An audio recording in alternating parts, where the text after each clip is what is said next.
Hello, in this video I want to show you how to fix the problem when you want to download your favorite games from Google Play Store, but you can't seem to find them in Xiaomi Redmi 11 Pro. To do this, first let's open Google Play Store and actually try to find a game like Call of Duty or Diablo, and as you can see there's no game, no results. Now let's go for the Diablo.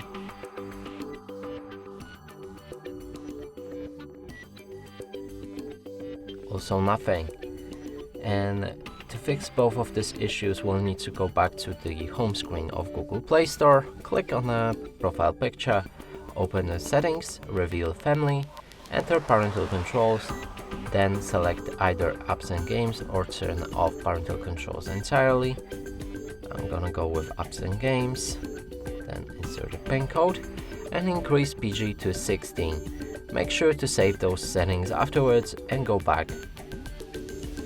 Now if we try to find any game, it should be visible, like Diablo or Call of Duty right here.